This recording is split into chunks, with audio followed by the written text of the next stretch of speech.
Hi, Steve Gordon here, your friendly neighborhood Brentwood carpet repair expert. And if you've been searching the internet in hopes of finding some sort of a solution to a carpet repair problem, I think you've come to the right place. I made this video to answer all your questions all about carpet repair.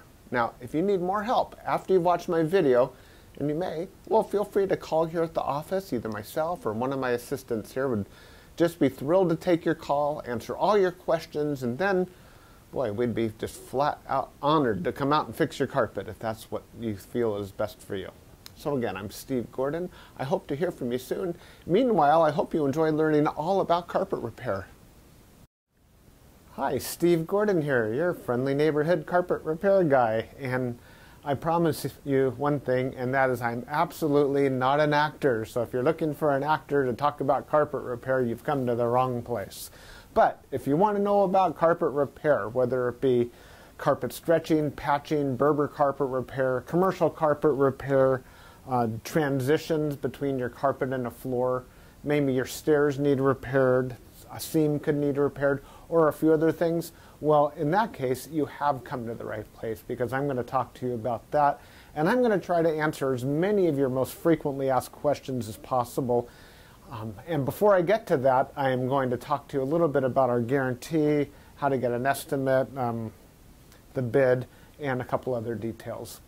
So, I hope you enjoy my recording, and please be patient with me because I don't have a script. I've got a dozen notes here to go off of, and it's just going to be right off the top of my head. And try to really just answer all the questions I can ahead of time so that you have a little bit of education when you call us, and I certainly hope you do. So first, I'd like to talk about the guarantee. When you call us, you're going to get a 100% unlimited, unconditional lifetime labor guarantee. And what I mean by that is that either you or your carpet or both are going to be completely, absolutely, and thoroughly worn out before you ever have to pay to have that carpet fixed again. So again, 100% unlimited, unconditional lifetime labor guarantee, that's forever. How you get your estimate in the first place is after you watch this recording, give us a call here at the office, and we're going to give you something like a phone guesstimate. We'll give you an idea of what you might expect to pay. We might tell you something like between $150 and $300, or we might say between $200 and $400, or something like that. We're not going to know exactly, or even not even all that close, how much it's going to cost to have us fix your carpet for you. So if you feel like we're in the right sort of price range, then we're going to schedule an appointment to come on out and actually give you an absolutely free, no obligation bid. At that point, if you feel the bid is fair, and I'm sure you will because it's our business model to give you a fair price so that we could do the job right then and there all in one trip. We would really love to just do it in one trip. Now, I understand that sometimes you need to get a bid on one trip and then come back at a different time, have us come back at a different time to actually do the work. But by and large, it's normally best to just get it all done all in one trip, and that's how we'll give you the best price as well. After all, driving out to your place once is going to be less expensive for both of us than it would be to drive out to your place 2 or more times. Now, another thing about the absolutely free, no obligation bid is at that point we're going to actually have an opportunity to see the work. We're going to see exactly what needs to be done because you see, when you call us on the phone, even though you think you've explained the situation thoroughly, it's very likely that either myself or one of my assistants here that helps me answer the phone won't really understand exactly what we're dealing with until we actually see it. And so that's why we really do want to come out and give you a bid in person. And by the way, if you don't like the bid, if you don't think it's fair, we're going to walk away absolutely empty-handed, and that makes us sad. So sad, because we want to be out there, we want to fix your problem and put a check in our pocket and go off to the next one. After all, this is what we do for a living. This is how we feed our families. Speaking about money, please don't pay cash. We would really prefer that you pay with a check made out to Creative Carpet Repair, or use a credit card. You can call in the office with a credit card. So cash, it's against the agreement I've made with all my contractors. Now, If you work with me directly, if I'm the actual contractor that shows up to your house and you want to pay me cash, I'm happy to take it. But for any other contractor throughout my entire company, please don't pay cash. Now, I want to talk a little bit about the carpet repairs. I've got a little bit of housekeeping out of the way. Let's talk about carpet stretching. Most people wonder why their carpet is all rippled up. So if you look out at your carpet and you see more waves than the ocean, or it's more rippled up than you can believe, and there's peaks and valleys in your carpet and you're getting seasick just looking at it, or if it's a trip hazard, there's a real good chance that your carpet was never stretched in tight enough to begin with. You see, whoever stretched your carpet the first time around more than likely didn't use a power stretcher. Now what a power stretcher is a pole that it butts up against one wall on one side of the room, and this pole runs all the way across the room to a head that's on the other side. And when we push down on this handle, the carpet gets stretched, and it gets stretched so tight that we have no doubt at all that we're going to be able to live up to that unlimited, unconditional lifetime waiver guarantee. That carpet will never ripple up again. You have my absolute word of honor on that. And if I'm wrong, we'll do it again for no charge at all. When we stretch carpet in a room, it's always best to have the room completely empty. We can empty the furniture out of the room for you if that's what you need, but more often than not, the customer will want to get as much as possible out of the way. Now, don't strain yourself. Don't go moving a giant king-size bed or a dresser that weighs, more than 10 elephants. That's not cool. We have special tools. We have these sliders that we can put underneath the legs of the furniture. So even if your dresser weighs a couple hundred pounds and it's harder than heck to move, we get those sliders underneath there and we can move that stuff around if that's what we need to do. So don't strain yourself moving the furniture.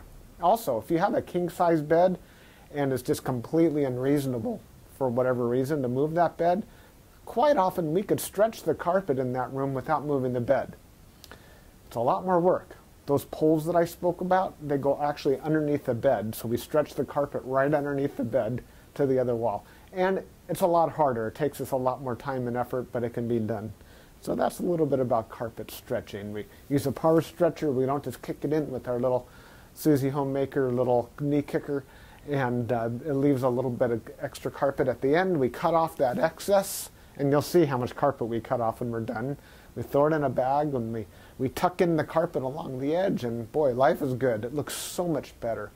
One thing that you might be aware of when we finish, though, is if you had large ripples, the carpet could be soiled along the top ridge of those ripples more than at the valleys, and that makes sense. Where you're walking, that's where it's going to get more dirt. So after you stretch the carpet is a real good time to have the carpet cleaned. Also, the carpet's out of the room, and the furniture is out of the room, and it's just a great time to clean the carpet. It looks a lot better at that point. Mind you, like I said, this is unscripted, so I'm just going to talk to you about carpet repair. Now let's talk about Berber carpet repair for a minute. Berber carpet repair has rows. Well, Berber carpet has rows. And actually the word Berber carpet, or the name Berber, it isn't exactly accurate. Berber carpet actually comes from a place out in the Middle East, country or countryside, where the area is called Berber, the Berber people or something like that. Anyhow, it's a very expensive rug, Berber rug. That's the actual meaning of the word Berber rug. The Berber carpets that we find today are very similar. There's loops and there's rows, and if you pull on one of those loops, or rows becomes unglued somehow, it can make a run, what we call a Berber run. So when you pull on that thread, it's like it's unzipping right in front of you. It's like, oh my gosh, what has happened? I've got this zipper run going all the way across the room. Now your higher end Berber carpet, that doesn't likely happen. It almost never does. But the lower end, middle of the road and lower end Berber carpet runs all the time. So when we fix a Berber carpet, what we're going to want to do is take out the bad area and patch a new piece in there. Sometimes we could actually weave a little bit of some new loops right into the place where that carpet is come unfurled. But more than likely, we're going to want to put in a Berber patch in that area. One reason that Berber comes apart at the seams is because the carpet was never sealed at the seams well enough to begin with. Your carpet installer that originally installed that carpet was supposed to use a latex sealer or even a glue gun or something to seal the edges of the carpet. Now, if they don't seal the edges of the carpet, that's one reason that Berber carpet is just going to unfurl like crazy. So when we put in a patch or fix a Berber carpet, that area gets sealed. Now, we give the unlimited, unconditional lifetime waiver guarantee on Berber carpet as well. But mind you, just because, let's say you have a 12-foot seam and we fix 3 feet of it, that's the part that we guarantee. The rest of the seam we're not going to touch. And you may have a problem with that in the future. And that's certainly not our business to cover something we've never actually worked on before. Now, after Berber carpet patching, I'll just talk about carpet patching in general. And this includes the Berber. When you call us to have your carpet patched, the first thing that we're going to ask you is if you have any extra carpet to do the patch with. If the answer is yes, well, we're golden. We're ready to do the job. If you say no, you don't have any extra carpet to do the patch with, we'll ask, well, can we take the carpet from a closet or maybe even from underneath a piece of furniture? Because what we can do is we can take a piece of carpet from a closet and patch it right into your damaged area. And it usually works out really well. Most people would rather have a piece of carpet missing out of their closet than have a terrible, nasty area in the middle of their room where they'll see it all the time. After all, inside the closet, you usually have that covered up with shoes and old photographs and baseball bats and everything you've ever collected in your life. More about carpet patching is if you don't have the carpet to do the patch, there's really nothing I can do to help you. So you're going to need to find that carpet to do the patch with before you bother having us come out there, because if we don't have the carpet to do the patch, we're stuck. Our hands are really tied. There's nothing we can do. Now, you're probably wondering how the patch is going to look when we're finished. It's real hard to say, especially in a recording like this. So just between you and me and a million of our closest friends here watching this recording through time, that patch is likely to be visible. You see, if you take a piece of carpet that's never been walked on, it's never been soiled, it's never seen the light from the window coming in so it hasn't faded out, and you take that brand new looking type of carpet or piece of carpet and patch it in to an area that has been worn, it has been soiled, it has been faded out by the sunlight, well, certainly you're going to see the difference between the new carpet and the older carpet because it's patched right in the middle there. Certainly it's going to look a lot better than the situation you probably have right now, but patches are visible. Another reason a patch might be visible would be because, well, thick carpet, thick nap or plush carpet hides the seams quite well. A short nap carpet, like a Berber carpet, for example, or any of the commercial type carpets, they're very short nap. They show the seams far more.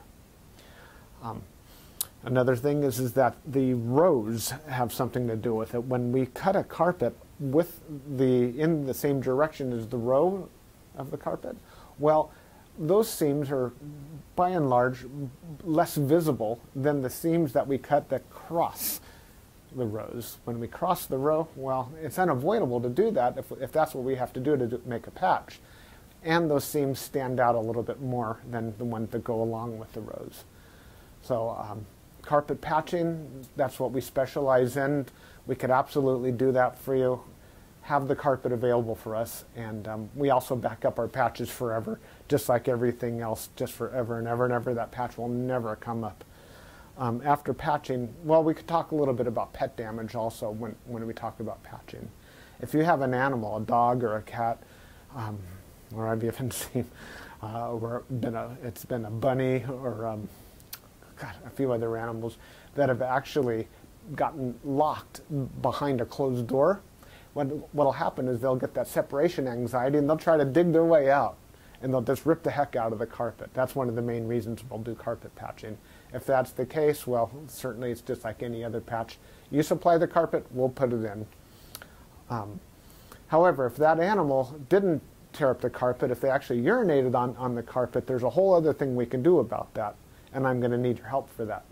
what we'll do is we're going to ask you to go to the pet store or go online and buy twice as much of a product as you think you're going to need, maybe 4 times as much, to actually kill the odor. Now, the product I'm talking about is actually an enzyme, and what we'll do is we'll pull back the carpet, we'll remove the padding, clean the floor, and you'll pour this enzyme onto the floors underneath it all. And that enzyme will eat up all the proteins that contribute to the smell of the urine in your carpet. Then we'll put in new padding, and you'll pour that enzyme cleaner all over the backing of the carpet as well at that time. I'll reinstall the carpet, and then one more time we'll use that cleaner and we'll just soak that area of the carpet with that enzyme one more time. And that's likely to kill the scent altogether. That smell should be completely gone. If not, it's probably because your animal found another place that you don't even know about, and I'm sorry about that. There's nothing we could do about your animal. Now that we've spoken about pet damage, I like to talk about carpet to floor transitions. A lot of people call us because they put in a new floor. Maybe it's a tile or a wood floor, and their carpet now needs to be finished along that edge. More often than not, we don't need to put in any kind of metal there. There's a lot of different types of situations where you do want a metal. If you have an apartment building and you want the carpet to last a long time between the carpet and, say, for example, a linoleum floor, we could put some metal there. There are flat metals. They're the type of metals that they're called, I've called them beat-down metals before. I'm not sure exactly what they're called. Beat-down metals, they're golden, they're silver, and the carpet goes right in there and it gets hammered down. Gives a nice clean edge, and it protects the edge of the carpet for a very long time. But if you're like most homeowners, that's not why you're calling us for a transition. You're calling for the transition because you just put in a nice marble or travertine floor, or maybe a wood floor. And so what we'll do with that is we're going to pull back the carpet and put in a new tack strip right up alongside that floor. Now that floor is going to be holding the place as if it were a wall. So here's your floor, here's your tack strip right in front of it. We're going to pull the carpet over that tack strip and tuck it in right there. So all you're going to see is a nice smooth transition between the carpet and the floor. Now, many times when you put in a new floor, it's important to put in some work into the subfloor underneath, and that might include using hardy backer or some other type of material that raises the floor up even higher than it would have been. So let's just say, for example, you've got a 1/2 inch new tile and another 1/4 inch of underneath there of a hardy backer, or it could even be more. It could be 3/4 of an inch altogether, or even more, that is higher than the carpet. That's extreme. It's usually not that high, but let's just say it is. If we just bring the carpet up and end it right there, well, you're going to stub your toe against that thing. You're going to be cursing to holy high heaven every time you do that. It's just not fun at all. Trust me, it's not. You'll understand if you ever do that. What we're going to want to do in that case is one of 2 different solutions. We're going to do 1 of 2 solutions. One is we can pull back the carpet quite far and use a product like a Fix-All, which is a very fine cement type product. And we're going to feather in a nice ramped area, so we raise the level of the floor slowly up to meet it. What's great about that is the floor and the carpet will be at the same level, then you won't stub your toe. What's not so great about that is when you're walking up that little ramped area, well, you feel like you're walking uphill. There's really no way around that I know of outside of pulling out all your carpet and floating a whole new layer of concrete, self-leveling concrete on the entire concrete floor and underneath. That's a lot of work. It's possible that would be the perfect way to do it if I were working on a $10 million home in Beverly Hills. That's probably what I would be doing. I would be raising the entire floor to be level with, so the carpet could be level with the floor. But here in the real world, what we'll normally do is rise it up with some Fix-All, or we could do it even easier. We could use shingles, cedar shingles. Cedar shingles are about that long, and that makes a nice little ramp up, and it normally works just beautifully. It's quick, it's easy, we can get it all done in one trip. So we're going to raise the level of the carpet right up to the level of the floor, and you're just going to be happy as can be about that. Some transitions are round, curved. Other transitions could be squared. There's 100 types of transitions out there. And if you look on the internet under carpet to floor transitions, you're going to see a lot of examples. Perhaps even on my website, you can see some other examples. And so when you call us, you can explain what you're dealing with, and that would help us with the program here. Stairs. So, do you have a problem with the carpet on your stairs? I did a job like this just today, where the cat had actually torn away the corners of almost every stair all the way up the stairway. The lady was not happy about this. My solution to this was that, well, first of all, I asked her, do you have any extra carpet? And the answer was yes. You can take the carpet out of a closet. And I told her, well, you're going to have carpet missing out of a closet. And she said, well, that's fine. You can put this carpet in the closet. So she had something that didn't match at all. And she didn't mind because, well, she just didn't care that the carpet in the closet didn't match halfway through. So I took the carpet out of the closet, and the first thing I did is I completely replaced the first two stairs, because after all, the first stair or two wears out faster than everything else anyhow, and those first two stairs were pretty trashed. Instead of just fixing the little corners, just replace the entire stair if you can. It'll make a world of difference to have something new there. With all the rest of the stairs, I just did these little bitty patches all the way up one side and all the way down the other, and it was just beautiful. I think it gave her probably another 10 years of life to her carpet to fix those stairs.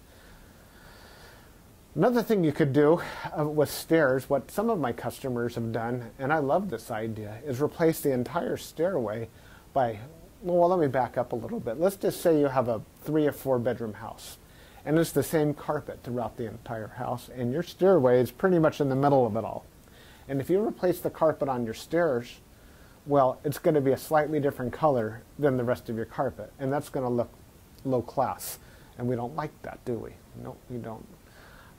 What I would suggest in that case is that we take the smallest room in the house, maybe a small bedroom or nursery, and pull the carpet out completely from the smallest room in the house and buy new carpet for that room. Then we have maybe a 12 by 12 piece of carpet, and we can replace the entire stairway with that carpet. That way it matches the entire rest of the house except for that one room. That'll easily save you $4,000, $5,000, $6,000, $7,000 right there. And it's a lot less work too. So I like that idea. You get a whole new stairway. A lot of people, you walk in the front door and there's the stairway right there. If the stairs look bad, it's hard to recover from that first impression. So take my word for it. That's a really great way of going. Now stairs. Commercial carpet repair. If you have commercial carpet and that needs to be repaired, it either has ripples and waves or it needs a patch. If it's rippled, it might need to be stretched. We've already talked about carpet stretching. On the other hand, it might have a different issue. It could be your commercial carpet was glued down to concrete to begin with. If that's the case, what we do is we actually take a knife and we just cut right down the middle of those ripples, cut right down those bubbles, and we will re-glue the carpet right underneath there and smush it all down, and believe it or not, those bubbles are going to be completely gone. They might be completely invisible when we're finished. You won't even see where we cut it, because where we cut it is exactly where we put it back together. The carpet will be nice and tacky before we push it back down. It's a great solution. But if the carpet needs to be stretched, well, we have to get the power stretcher out, and we'll fix it up that way. Now, if your carpet in your commercial building, say you have an office, is because, let's just say that you removed a wall between two rooms. If that's the case, you may have a strip of carpet that's missing. It's always a great idea to just get a completely different color. So if you have blue commercial carpet, go get a piece of red or black. Just something completely different, because a patch going all the way down through the middle of the room that's just a little bit off, it looks low class again. But if we put a strip of red down the room, or burgundy or black, people walk in and they go, oh yeah, these people have got some class. They got a decorative idea. So that's just my opinion. Use a completely different color if it's something goes all the way across the room. Now if it's just a patch, a small patch for whatever reason, and you have a little extra carpet, we can always patch it in with whatever you have. Seam repair. Good news and bad news. The good news about seam repair is that we can make your carpet so the seam doesn't keep getting worse. The bad news is that if it looks bad now, it's probably not going to ever look good again, regardless of what we do to it. Seams have to be done properly the first time. You see, when we seam a carpet together before it's installed, we'll use a straight edge and we'll cut down both sides of the carpet, and then we're going to seal the carpet on both edges, and then we're going to seam it together, and it'll be perfect. When it's completely cooled down, then we stretch it in. If we go back and try to open up the seam and cut that carpet off and try to bring it together, the chances of it ever looking better are right around 0. So I'm sorry to tell you that your seam repair, we can make it possibly look a little bit better. We can make it stop getting worse. We can make it not be a trip hazard any longer. But don't have your expectations too high when it comes to seam repair. The last thing I want to talk about is flood damage. Now, if you're watching this right now and you've got a flooded out carpet, you are in a world of hurt, and I'm sorry. The first thing I would do if I were you is probably have about 3 fingers of scotch. And then I would go ahead and get an extractor, like a hot water extractor. You can rent them at the just about any rental yard, and just start extracting all the water. Pull back the carpet, get rid of all the padding that's underneath your carpet. Rent a couple of blowers, or as many blowers as you need, and these things, they kind of look like a snail. As a matter of fact, that's their nickname in the field. We call them a snail. And they're shaped like that, and boy do they ever blow. And you can blow dry the whole underneath of your carpet. Set it up and get the carpet completely dry. At that stage, that's when you call us, and we can supply new padding, put a new pad, reinstall your carpet, clean the carpet for you if you're in an area that we do carpet cleaning, and life is good. You can put your furniture back and you'll be happy again. You don't have to do it yourself. If you want to call a company, even ours, depending on your area, can do that extraction for you as well. Now, if it's really flooded, I mean, seriously, like you're ankle deep in water, don't even bother. It's beyond almost everybody's ability. That means that your baseboards are all going to be all wet. A professional company will come in, remove your baseboards, and we don't do that ourselves. They'll remove your baseboards, they'll drill holes in the wall, attach blowers to your walls, and blow dry the entire area, inside the walls and out, the carpet, the floor, the whole shebang. And then we can come in and put the carpet back down at that point. So I hope that I've answered your questions. If you have any additional questions, now that you've heard me talk for the last I don't know how long, feel free to call me here at the office. I would be just tickled pink to hear from you. If I'm not here, one of my assistants, whoever answers the phone, will be well trained and will be able to answer any questions that you have about carpet repair. And then at that point, we'll be absolutely positively honored if you would have us just come on out to your place and fix your carpet for you. And that's all I have to say. Again, I'm Steve Gordon, and I promised I wasn't an actor, and by now you believe it. I'm a carpet repair guy, and I'll be looking forward to hearing from you, so please call me. Thanks. Bye-bye.